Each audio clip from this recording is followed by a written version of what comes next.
दोस्तों, कैसे हैं आप लोग। आई होप कि आप सब अच्छे होंगे। आज मैं आपके लिए एक वीडियो लेके आया हूं जिसमें मैं आपको एक स्ट्रेटेजी बताऊंगा। अगर आप इंट्राडे करते हो, अगर आप कोई ऑप्शन ट्रेडिंग करते हो या स्विंग ट्रेडिंग करते हो, शॉर्ट टर्म ट्रेडिंग करते हो, तो आपको एक इंडिकेटर बताऊंगा। एक इंडिकेटर जो आपकी ऐप में है, किसी भी ऐप में जाके, जैसे अगर आप जीरोधा में चार्ट देख रहे हो या फिर अपना ट्रेडिंग व्यू में देख रहे हो, तो उसमें एक इंडिकेटर होता है। इंडिकेटर का क्या नेम है? उस इंडिकेटर का नेम है मूविंग एवरेज। और मूविंग एवरेज काम कैसे करता है? एक्चुअली मूविंग एवरेज की अगर डेफिनेशन देखें तो आपको मैं बेसिक नॉलेज में बताऊं तो मूविंग एवरेज एक ऐसा ट्रेंड है जो ट्रेंड को फॉलो करता है। जो स्टॉक में ट्रेंड चल रहा है, अगर वो ट्रेंड नेगेटिव है, बेरिश है, तो नेगेटिव बताएगा। अगर वो अप ट्रेंड है तो अप ट्रेंड बताएगा। अगर डाउन ट्रेंड है तो डाउन ट्रेंड मीन्स के बेरिश बताएगा। अगर अप ट्रेंड है तो बुलिश बताएगा। तो आज हम उसी के ऊपर एक मैं वीडियो लेके आऊँ छोटी सी, कि जो आपको एक स्ट्रेटजी बताऊंगा। जैसे आपको पता है कि मूविंग एवरेज का यूज़ आप सारे कर सकते हो, कैसे करना है। और बहुत सारे मेरे जो बिगनर्स फ्रेंड्स हैं उनको नहीं पता कि इंडिकेटर का यूज़ कैसे करना है। वैसे तो हम पीछे लग के सबके इंडिकेटर, अगर हमारा कोई फ्रेंड को सजेस्ट कर देता है तो हम इंडिकेटर ले लेते कि ये इंडिकेटर यूज़ कर लो या वो वाला इंडिकेटर यूज़ कर लो। इंडिकेटर को यूज़ एग्जैक्ट कैसे करना है आज हम वो इस वीडियो में जानेंगे। चलिए वीडियो को शुरू करते हैं। तो जैसे आप, मैंने ये अकाउंट खोल रखा है वैसे फायर्स में। मैं फायर्स काफ़ी रिकमेंड करता हूँ क्योंकि बहुत अच्छा प्लेटफॉर्म है, सेम एज जीरोधा। तो हम एक तो मूविंग एवरेज में आपको बता दूं, मूविंग एवरेज जो होते हैं वो दो टाइप्स के होते हैं। कितने टाइप्स के होते हैं? दो टाइप्स के होते हैं। पहला होता है सिंपल मूविंग एवरेज, जिसे आप एमए भी कहते हैं। और जैसे जो आपके चार्ट में अगर खोलोगे तो एमए के नाम से आएगा। एक होता है ईएमए। ईएमए मतलब exponential moving average. Exponential moving average का क्या काम होता है? इन दोनों का काम भाई सेम होता है, कोई डरने की बात नहीं है। दोनों जो ये काम करता है वही ये काम करता है, बट मैं मोस्टली ईएमए को यूज़ करता हूँ, एक्सपोनेंशियल मूविंग एवरेज को। तो आज हम इसी स्ट्रेटेजी को भी उसी में यूज़ करके देखेंगे कि कैसे कैसे वो काम करता है। सबसे पहले आपको क्या करना है, चार्ट में जाना है। जैसे आप चार्ट में जाओगे, ऊपर से इंडिकेटर पे क्लिक करोगे। इंडिकेटर पे क्लिक करने के बाद आपको क्या करना है, सबसे पहले यहाँ पे आपको टाइप करना है ईएमए। मीन्स जैसे आप ईएमए टाइप करोगे यहाँ पे आ जाएगा, ये देखो लिखा हुआ आ गया है मूविंग एवरेज एक्सपोनेंशियल। जैसे आप इस पर क्लिक करोगे तो एक लाइन सी आ जाएगी आपके चार्ट पे। आपको ये लाइन सी आ जाएगी, ये देखो आ गई है ब्लू वाली लाइन। मैं इसको थोड़ा डार्क कर देता हूँ आपको समझने में भी आसानी हो, क्योंकि मेरा मोटिव यही रहता है कि यार मैं अपने अच्छे से मैं कर पाऊँ, जो बिल्कुल बेसिक, जो मेरे फ्रेंड्स बिगनर्स हैं उनके लिए, जो डरते हैं स्टॉक मार्केट में। तो ये देखो आपको पता है कि एक लाइन आ रही है। इस लाइन को हम कैसे करें कि कैसे हमें पता चले कि इस लाइन में हमें कैसे पता चलेगा कि इसका क्या है। वैसे तो आपको पता है कि अगर नीचे आ रही है तो लाइन नीचे आ रही है। जैसे मैंने आपको बता दिया, अगर नॉर्मल मूविंग एवरेज का जो काम है वो सिर्फ है ट्रेंड बताना। मूविंग एवरेज का जो काम रहता है वो सिर्फ ट्रेंड बताना रहता है। तो ट्रेंड बताना मतलब कि कोई भी स्टॉक अगर बढ़ रहा है या गिर रहा है, उसका ये ट्रेंड बताएगा कि ये ऊपर जा रहा है या नीचे जा रहा है। अब हम देखेंगे कि कैसे स्टॉक को हमें कैसे पता चले कि मूविंग एवरेज काम कर रहा है। जो अगर हम मूविंग एवरेज का यूज़ करें, क्योंकि मोस्टली लोग मूविंग एवरेज का यूज़ करते हैं, मैं खुद ईएमए स्ट्रेटजी का यूज़ करता हूँ, इस इंडिकेटर का यूज़ करता हूँ। कैसे करना है हमें वो सीखना है। चलिए हम सबसे पहले क्या करते हैं, जैसे आपको पता है, मैं फिर से करता हूँ। इंडिकेटर में जाके आपने क्या लिखना है, ईएमए मीन्स जैसे आप ईएमए लिखोगे तो नीचे आ जाएगा मूविंग एवरेज एक्सपोनेंशियल। इस पर क्लिक कर देना है और एक लाइन आपको पता है कि आपकी स्क्रीन पे आ गई है ब्लू वाली। मैं इसको थोड़ा डार्क कर देता हूँ और इसका कलर हम कर देते हैं रेड। जैसे आप देख रहे हो मैंने इसका कलर कर दिया रेड और जो आपकी स्क्रीन के ऊपर आ गई। तो ये तो नॉर्मल ऊपर नीचे हो रही है। तो हमें यहाँ पे टाइम फ्रेम कौन सा लगाना है, मैं आपको पहली स्ट्रेटेजी, आप दो स्ट्रेटेजी बताऊंगा। पहली स्ट्रेटेजी में क्या करना है, इसको सेटिंग में जैसे जाओगे, इनपुट्स में जाके इसकी जो लेंथ है वो 9 रहेगी। उसको क्या करना है, कम से कम भी आपको 48 कर देना है या 49 कर देना है। जैसे आप 48 इसकी लेंथ कर दोगे तो ये आपको पता चल जाएगा। जैसे अब हमने ट्रेड कब लेना है, अब आप देख रहे होंगे, ये देखो वैसे मैं 15 मिनट में चार्ट खोला हुआ है। अगर इस चार्ट को मैं 5 मिनट में करता हूँ, मैं 5 मिनट में कर देता हूँ, आपके सारे डाउट भी क्लियर हो जाएंगे। जैसे मैंने इसको 5 मिनट में करा तो सारा चार्ट और जो भी उसका ईएमए लगा हुआ है वो सारा चेंज हो जाएगा। वो कैसे चेंज होगा वो आप देखना। ये देखो इसका अब ये चेंज हो गया है, अगर आप देखोगे तो ये चेंज हो गया। तो आपका ये क्वेश्चन है कि हमें ट्रेड लेना कब है। तो भाइयों मैं आपको बताता हूँ, सबसे पहले आपने ईएमआई कर लिया, उसको 48 में कर लिया। जैसे 48 में कर लिया, मैं आपको बता दूं, अगर आप इंट्राडे करना चाहते हो तो 5 मिनट, 15 मिनट्स और 30 मिनट्स में आप अपना चार्ट देख सकते हो। 30 मिनट्स वैसे थोड़ा बड़ा हो जाता है। अगर आप स्विंग ट्रेड करना चाहते हो तो आप 1 घंटे, 2 घंटे, 3 घंटे या एक 1 डे के चार्ट को भी देख सकते हो। तो इसी तरह के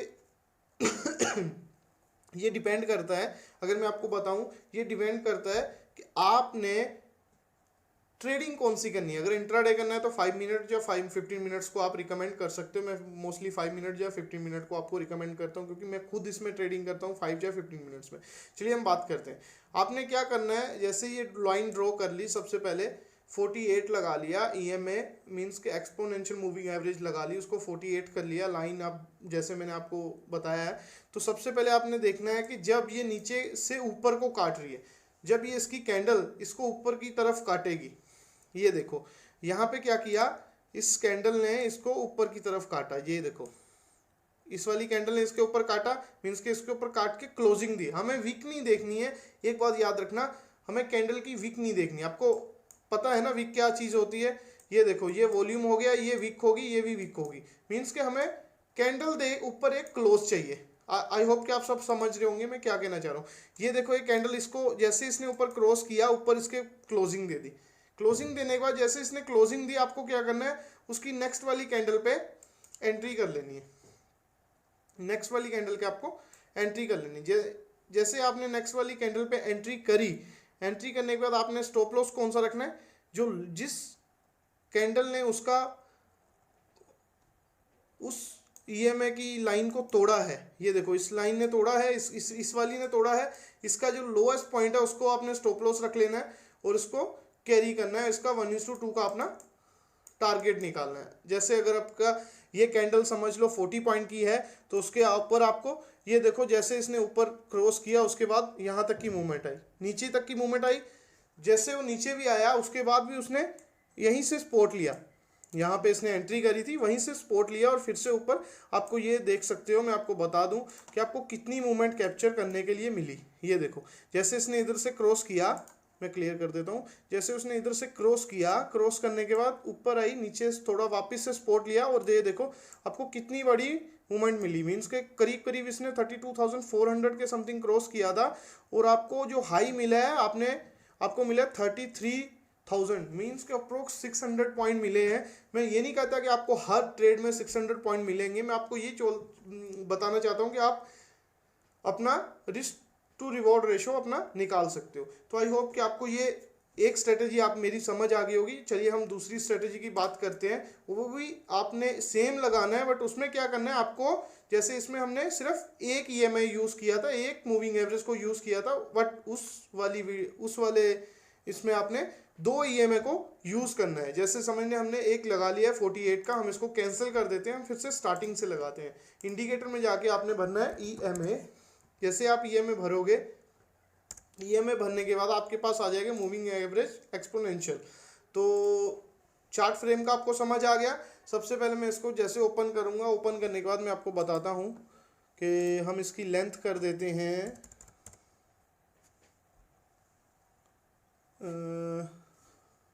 एक की लेंथ कर देते हैं हम 23। एक लेंथ को अगर आपने एक यूज़ करना है तो उसकी लेंथ रखनी है 48। अगर 2 यूज़ करने हैं तो हम इसको ब्लैक कर देते हैं। हमने इसको ब्लैक कर दिया। सेम आपने फिर से इंडिकेटर में जाना है, इंडिकेटर में जाके फिर से ईएमए लिखना है। जैसे ईएमए डायल करोगे, लिखोगे, क्लिक करोगे, एक लाइन और आ जाएगी। अब आपने क्या करना है, फर्स्ट वाली को 23 कर लिया और सेकंड वाली को फिर से सेटिंग में जाके सबसे पहले तो उसका कलर चेंज करना है। आप कोई भी कलर रख सकते हो, जैसे मैं ये वाला कलर रख देता हूँ, इसको थोड़ा डार्क कर देता हूँ, हमें देखने के लिए आसानी होगी। इनपुट में जाके जहाँ पे 9 है वहाँ पे हमने 8 लिखना है। अब देख लो चार्ट आपके सामने आ गया, ठीक है। 5 मिनट में चार्ट है, चार्ट आपके सामने आ गया। अब मैं इसको आपको बताता हूँ। अब हमने कब लेना है, जब 8 जो हमारा मूविंग एवरेज वाली 8 वाली है, उसको जब वो 8 वाली 23 वाली को, अगर वो 8 वाली 23 वाली लाइन को नीचे की तरफ क्रॉस करती है, अगर ऊपर से क्रॉस कर रही है तो वो भी बताएंगे। सबसे पहले मैं आपको नीचे से बताता हूँ। ये देखो, इस यहाँ पे इसने इस पॉइंट पे ये जो ये वाली कैंडल है, इसने ऊपर की तरफ क्लोज किया, मीन्स के जो 8 वाली EMA मूविंग एवरेज थी, उसने 23 वाली मूविंग एवरेज को ऊपर की तरफ क्रॉस किया। जैसे उसने क्रॉस किया, उसके बाद ये देखो क्रॉस किया, कैंडल क्लोज करा, सिर्फ विक नहीं देखनी है, कैंडल क्लोज करा 5 मिनट का। उसके बाद आपने नेक्स्ट कैंडल में एंट्री करी, उसके बाद आपको ये देखो कहाँ तक का स्पो मिला, आपको कितनी मूवमेंट मिल गई। करीब करीब आपको ये देखो इसने 32,400 के समथिंग लास्ट मिला। और आपको अगर ये कैंडल पे भी आप निकाल देते, यहाँ पे एक डोजी कैंडल मिल गई थी, तो भी आपको 200 पॉइंट तक की मूवमेंट मिली। तो ये पॉइंट के ऊपर मैं एग्जैक्ट नहीं बताऊंगा कितने पॉइंट की मिलेगी। हाँ, आपने स्टॉप लॉस कौन सा रखना है, जिस कैंडल ने तोड़ा है, समझ लो इस वाली कैंडल ने तोड़ा है, इस कैंडल ने इसको तोड़ा है, जैसे इसने ऊपर की तरफ ब्रेक किया, इस कैंडल में हमें एंट्री नहीं करनी, इसको बनने देना है पूरा, इसको क्लोज होने देना है। जैसे ये पूरी क्लोज होगी, उसके अगली वाली कैंडल में हमें एंट्री करनी है। एंट्री करने के बाद हमें स्टॉप लॉस रखना है इस कैंडल का लो। चाहे अगर ये कैंडल 80 पॉइंट की है तो हमारा टारगेट होना चाहिए 160 पॉइंट का। अगर ये कैंडल 50 पॉइंट की है तो हमारा टारगेट होना चाहिए 100 पॉइंट का, या 90 पॉइंट भी आप सेफ अपना रख सकते हो। जैसे मैं आपको बता दूं कि 1:2 का हमारा टारगेट होना चाहिए। जो मेरा रिवार्ड रेशो रहता है, मेरे जो भी स्टूडेंट्स हैं, मैं सभी को 1:1 का देता हूँ। हाँ, अब इसका दूसरा ऑपोजिट देख लेते हैं। ये तो हो गया कि जब इसने ऊपर की तरफ क्रॉस किया तो हमने बाइंग पोजीशन बनानी है, मीन्स कि आपने कॉल की तरफ बैठना है। अगर आप फ्यूचर एंड ऑप्शन में काम करते हो, F&O में काम करते हो, तो आपने कॉल की तरफ बैठना है। अब मैं आपको देखता हूँ, हम दूसरा देखते हैं। यहाँ पे हमें इसने नीचे की तरफ काटा हो, मैं आपको बता देता हूँ।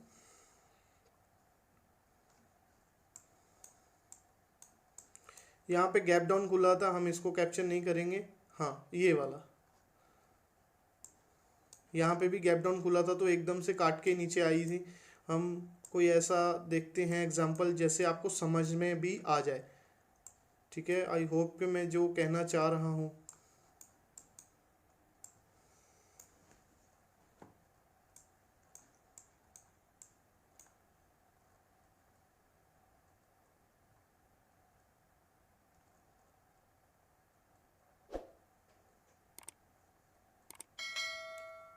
ये देखो, हम इसको एक्सप्लेन करते हैं। जैसे मैंने आपको ये बता दिया, ये देखो पहले क्या था कि अगर ये 8 वाली EMA 23 वाली EMA को नीचे से ऊपर की तरफ काटती है तो हम बैठेंगे, हम क्या करेंगे, हम करेंगे बाय, हम करेंगे बाय, मीन्स के बाय करना है, कॉल बाय कर सकते हो। अगर आपको यही लाइन ऊपर से नीचे की तरफ काटती है, ये देखो ये लाइन थी, इसने पहले नीचे की तरफ काटा मगर सिर्फ वीक गई, और इसकी क्लोजिंग थी वो 7 वाली लाइन के, जो ये 8 EMA वाली लाइन है उसके ऊपर थी। दूसरी ने फिर कोशिश करी काटने की, जैसे उसने काटने करी उसके बाद उसने ये देखो, उसके बाद उसने नीचे क्लोजिंग दे दी। हमें एक एंट्री पॉइंट मिल गया, एक हमें पॉजिटिव वेव मिल गया कि उसने उसके नीचे कैंडल का नीचे क्लोज दिया, कैंडल के नीचे क्लोज दिया, तो हम स्ट्रॉन्ग हो जाएंगे। जैसे हम कैंडल के नीचे उसने क्लोज दिया, हम नेक्स्ट वाली कैंडल में एंट्री कर लेंगे। हमारा एंड ये देखो स्टॉप लॉस ये रखेंगे तो वापस टारगेट वहां तक आया ही नहीं, हमारा स्टॉप लॉस भी ट्रिगर नहीं होगा, तो हमें नीचे की तरफ ये देखो मूवमेंट मिल गई। हमें अगर बस आपको ये देखना है, ये 8 वाली है और ये 8 है और ये 23 है। मैं आपको बता दूं, अगर ऊपर की तरफ इसको काटती है तो हमें बनानी है बाइंग में पोजीशन, मींस के हमें कॉल खरीदनी है, कॉल की तरफ बैठना। अगर यही 8 वाली ऊपर गई हुई है, अगर ऊपर से नीचे की तरफ इसको काट रही है 23 वाली लाइन को, तो हमें PE की तरफ बैठना है, मीन्स के हमें पुट की तरफ बैठना है। अगर आप स्टॉक्स में काम करते हैं तो आपको शेयर को शॉर्ट मारना है। तो आई होप कि मेरी ये स्ट्रेटेजी आपको अच्छी लगी हो, क्योंकि मैं बिल्कुल सिंपल वे में समझाई है कैसे यूज़ करना है। इंडिकेटर तो वैसे बहुत सारे हैं, लोगों को यूज़ करने नहीं आते, जो भी भाई बिगनर्स हैं। अगर आपको कोई भी डाउट्स होता है शेयर मार्केट के रिलेटेड तो भाई मुझे कमेंट बॉक्स में बताओ, मैं उसके लिए अच्छे से अच्छे और बिल्कुल सिंपल लैंग्वेज में आपको समझाने के लिए रेडी हूँ। Thank you so much. अगर मेरी वीडियो आपको अच्छी लगी हो तो मेरी वीडियो को लाइक और शेयर करना और मेरे चैनल को सब्सक्राइब कर दो। और मैं देख रहा हूँ कि जो मेरी वीडियो को देख रहे हैं बट उन्होंने मुझे सब्सक्राइब नहीं कर रखा। मेरे भाइयों, अगर सब्सक्राइब करोगे तो मेरी न्यूज़, मेरी वीडियो की लेटेस्ट अपडेट आपके पास कैसे पहुँचेगी। तो सब्सक्राइब करने के साथ साथ बेल आइकन को भी क्लिक कर दीजिए। Thank you so much.